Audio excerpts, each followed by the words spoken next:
Hey guys, Jason from Tag Overland here, and we're here with Mark, and we're out at Spirit of 1876's Rigs and Coffee. And this was the first rig that caught my eye. I talked to Mark about this morning. He gave me a walkthrough, and I was like, okay, when the other Aristocrat gets here, we need to do a video of this, because this is one of the coolest vehicles I've seen in a long time. So Mark, introduce yourself. Yeah. Tell me a little bit about you, and then tell us about the rig. Yeah, so I'm Mark Mann. This is Tomo, the fire truck. I've had it for about 3 years. It's a retired Japanese fire truck, so it's a 1995 Toyota Hiace. It's four-wheel drive, factory 513 gearing, diesel, 2.4 liter engine in it. Slow, it's like 84 horsepower, I think, 120 pounds of torque, but it still manages to do like 75 on the freeway. I take it all over. I take it to Moab, take it to Uray, take it like mild wheeling, whatever my ground clearance will allow for. Yeah, it's a pretty cool adventure rig. I have a lot of fun with it. Yeah. So you said you got it 3 years ago? Yeah, about 3 years ago. Is this your first Toyota, or did you have Toyotas before that? No, I have a 73 FJ40 that I'm in the process of doing a bunch of work on. Very cool. I've had a bunch of Jeeps. I've had a lot of different rigs. Awesome. Yeah, I like wrenching on all my own stuff, doing all my own work, so my own fabrication. Just one more step in that overlanding journey, huh? Yeah, this is one of 4 vehicles currently. So yeah, I'm always adding more. Yeah. And guys, on Instagram, Tomo_the_fire_truck. Yep. Give Mark a follow. This is super cool. So Mark, walk us through it. Walk us around it. Yeah. So let's start with the paint, because that was a cool story. Yeah. So the paint's pretty cool. It's a bit rough now because it's been a few years, but when I got this, when they decommissioned it, they acetoned off all of the lettering here. So I was able to just tell with like the fading of the paint where the lettering was, and poorly, but I matched their poor job, redid all the lettering. So that says Takayama Fire Brigade, which is where it was based in Japan. It was in Takayama Village in the Gifu Prefecture of Japan, which is over 10,000 feet. So wow. It was a mountain truck its whole life. It averaged, less than 200 miles a year, I think, in service. They're doing like 1 mile calls out from their station. But it was built for mountain roads, so it's kind of perfect for Colorado. Awesome. Very nimble, yeah. And you said they originally had hand painted it too, yes. Right? Yeah, everything was hand painted. So my poor hand painting matches their poor hand painting. And I think I heard you this morning say you got it with 6,000 miles on it? 6,000 miles on it. I'm up to probably 26,000 or so on it now. Dude, that's awesome. Yeah. I do daily drive it, but I'm splitting between a few other cars, so otherwise it would have more miles on it by now. So let's check out the bed first, maybe, and I know you got some electrical stuff in here, which is cool, and then we'll go into the cab. Yeah, so these side boxes are pretty awesome. They actually have like a false bottom. They go all the way down to the bottom of the fender. So I've got a great big battery under there, jumper cables. And is that a teak floor in there? I'm not sure if it's teak or not, but it's the original floor that it came with, just some modifications to fit all my electrics. So I've got a DC to DC charger. I've got the 1500 watt inverter, which was just an extra one I had in the garage. I've got the ARB air compressor hooked up to an auxiliary tank, so I can air down and air up. It came in very handy recently, ice racing on Georgetown Lake, where I competed in the pro class against like real race cars and got third out of 10 cars. So and that was including 4 of those cars were trailered in, not even street legal, purpose built for ice racing.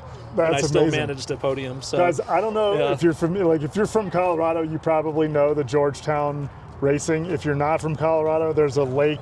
Is it Lake Georgetown? Yeah, Lake Georgetown. Lake. Yeah. It freezes over, and they do ice racing, and they also people ice fish on it.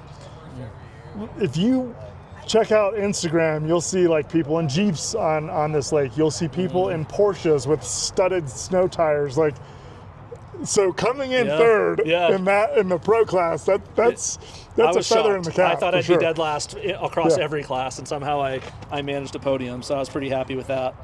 So yeah, that's kind of the toolbox there. I love this. Yeah, this is the original JDM fire extinguisher from Takayama. I don't know what any of that says, but Google Translate comes in handy. That's all I got. That's all I got. But I figure it's got to still work. In terms of the back end here, I have the high lift jack recovery boards that I've never used and I don't plan on ever really using, but they're there just in case. I do have kind of an auxiliary setup back here So I've got switches tucked in here. So I've got all these kingpin lights, so I can have like scene lighting. I can aim them around different areas depending on what I'm doing. So I'll sleep back here sometimes if I just want to keep it low key. Phone charger, 110 power outlet over here. I've even got a Bluetooth pass-through, or not Bluetooth, Ethernet pass-through for running my Starlink, so I can run Starlink off of this and camp out. It also has the jump seat, which comes in pretty handy in the summer. This is for safety.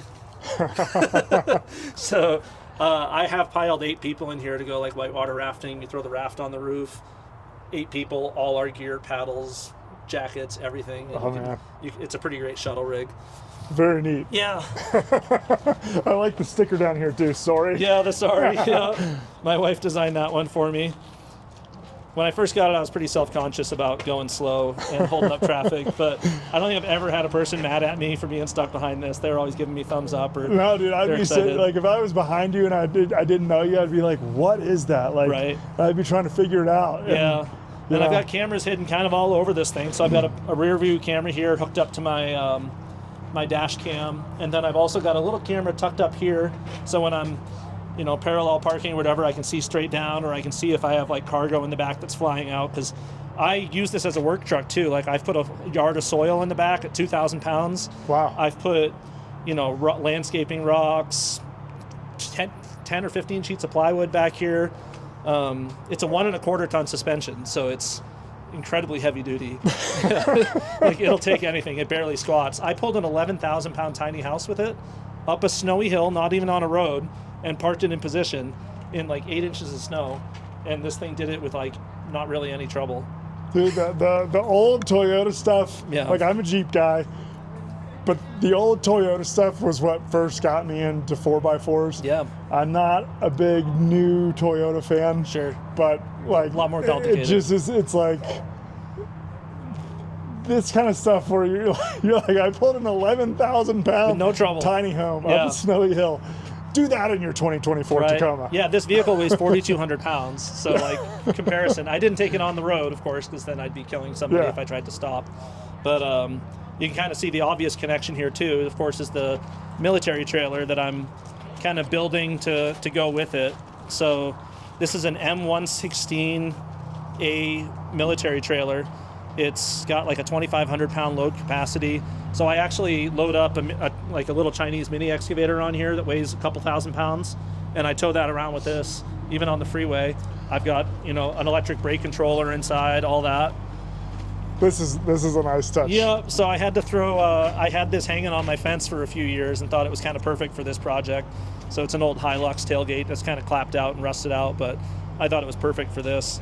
I'm a fan, but are you a fan of Whistling Diesel? Oh, yeah, I mean, he breaks my heart a lot, like what he does to vehicles, but yeah, I like seeing what he's done with the Hilux. It's amazing, yeah. Yeah, and the Hilux shares so much DNA with this rig. Like, this is basically a late 80s Hilux chassis underneath it and engine. So it's got the 2.4 liter diesel that was really common in those. They're like famously a 1,000,000-mile engine. Yeah. They can run on vegetable oil. They can run on used motor oil. There's no computer, like no electronics, no sensors. So it's kind of a dead reliable engine, but as I mentioned, it doesn't make great power. Right. That's the only Achilles heel of the vehicle. Well, there was some pretty cool stuff in the cab. So let's take a look at the cab real quick. Yeah.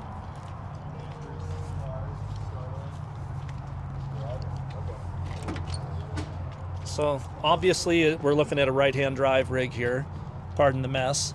But yeah, there's some cool features. It's a 5-speed manual, so you are shifting with your left hand. As I mentioned, 4-wheel drive, 4-low, all the good stuff. This lever right here is the engine air intake. So when you pull that lever, it closes a flap and it diverts your airflow from your air intake coming into the grill to coming in up under the dash here. So if you're going through deep water or you're on a dirty road, anything you need a snorkel for, it already has it built in. It's a factory snorkel. It also has manual idle adjustment, which is kind of nice, like when I'm warming it up in the winter. And the obvious kind of cool feature is where the engine's located. So that is just under your butt, right here. So that's the 2.4 liter mechanical diesel engine there that's basically not strong enough to kill itself, so it'll go forever. The seats configure as well, so you've got a pass through here, which is kind of handy. Like I've actually slept diagonally through here, which is a little awkward, but it gets the job done. A little better than when I drove it from Seattle and I slept across the back seat for 2 nights. For space in here, this also flips up out of the way, so you can fit quite a bit of gear back here. I soundproofed everything, redid the headliner, added speakers, all those kinds of features. That was something I really like. The headliners. So, was that your own touch, like the quilted? Yeah, totally. So that wasn't how it was. It was originally. gray vinyl hanging down, hitting you in the top of the head. Even though it had low miles and was well maintained, the headliner just giving up the ghost. Yeah. So I think the quilted, the headliner is awesome. Yeah, it's kind of a cool touch. I also like that I can speak hands-free at 75 miles an hour and people can hear me. Like voice to text works, everything, so CarPlay works, all that. That's super so cool. it still has some creature comforts for being a pretty bare bones rig. I did make the little Molly panel up here. This was the Me CNC machine where basically I was just cutting that all out with a jigsaw and filing the corners, but I integrated the switch panel here and have that set up. Dude, I think human CNC machine is right. If you did that by hand with a jigsaw, you did a really great job. Yeah, it worked out pretty well. So I've got a little saw tucked up there, my glasses, my switch panel, all of that. So I've got some diode dynamics lights tucked into the grill that kind of look factory, and some different little hidden touches. Very cool. I feel like who would love this is Sean and Lightning from the Truck Show podcast. Do you listen to that at all? I don't know. I'll have to check them out. You should check it out. Yeah. So Sean Holman was a longtime journalist for Motor Trend Group, and he was the head content director of the Four Wheel magazine. Oh, okay. Digital I'm definitely side. familiar with that. Yeah. And then Lightning he's the brand manager for Banks Power. Before that, he was a radio host. So they put together Truck Show podcasts, and now Holman's hosting it solo, and Lightning is coming in for guest appearances. Oh, nice. Okay. It's a great show, though. Yeah, if you ever need road trip material to listen to. I like listening to podcasts. But I sure. feel like they would go gaga over this thing. Yeah. So if you're ever at a show and you run into Sean, you should show him the truck, because he'll love it. Definitely. So speaking of that, though, are you going to be out at the show circuit? I mean, I know we're here at Rigs and Coffee, but are you going to Expo West, or are you going to I'll probably go to the Expo Mountain West here. I went to that last year. I had it just kind of parked in the parking lot. It's not exhibited or anything. I've had it in the Denver Auto Show last year, where I think I was next to Bugatti and some other brands, and then I had this just kind of tucked away to the side. I go to a lot of the Rigs and Coffee events, or the little mini Toyota events, things like that. Awesome. So I show up quite a bit at the Colorado area stuff. Okay. Yeah. And obviously, you said you were taking this thing from Moab back and hitting 75 on I-70. Yeah, it'll do 75 on the freeway. I know it's Toyota, but do you ever go to the EJS stuff, or? I'm not sure what's the EJS. Easter Jeep Safari. Oh yeah, I'm familiar with the EJS. No, I mean I've only gone out typically when I go to Moab, I'm using this pretty utilitarian. Okay. We'll load 6 people with all our gear, and we'll go do canyoneering, or we'll go rock climbing, or float the river, things like that. So very cool. We were there, 100-degree days, 6 of us in the cab, no AC, and still having fun. It's still all smiles. You guys aren't the ones that are doing those giant rope swings through the arches? No, we don't do the rope swings. Yeah, that stuff. We do rappel off the giant arches and stuff like that. We get into some fun stuff. That is a level of intestinal fortitude that I do not have. No, I don't like fully bailing like that. Yeah, but I do take it wheeling. Nothing super hard, because I'm pretty limited by ground clearance, and there's not a lot of suspension articulation. I've got a pretty funny video of me going up on an articulation ramp at an event, and I made it 3 feet up the ramp or something, and just started spinning the tires. Awesome. I almost rolled it at Rainbow Falls here in Colorado, where I just went down, and I thought, I'm used to having Jeeps and things like that where my suspension would articulate down into a hole. Right. Instead, the whole body went into the hole, and very nearly rolled it, which would have broken my heart for sure. Man. But it does pretty darn well. I really have a lot of fun with it. Awesome. Well, Mark, I appreciate you giving us a walk around, talking to us today. Guys, Tomo the Fire Truck on Instagram. Give Mark a follow. This is super cool.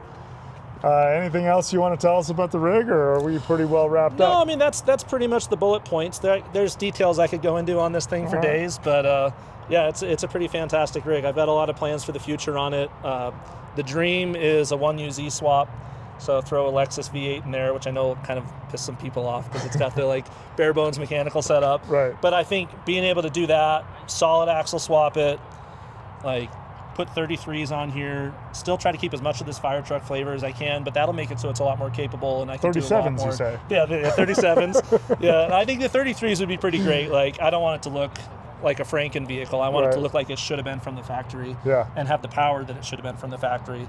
So I think a UZ with a mild tune would still probably get, this thing gets currently, even hammering on the freeway to Moab, redlining the whole way, I get like 21, 22 miles a gallon. Awesome. So I think I could triple the power and still have like fairly similar gas mileage in a 4,200 pound vehicle and be a lot happier, have a lot more adventures. I'm excited to see what you do with it. Guys, follow along, follow Mark's journey, see if he does the engine swap. I hope so, yeah, we'll see as soon as the wife signs off. But Mark, I appreciate you talking to us today. It's great to meet you. Same. And tag out.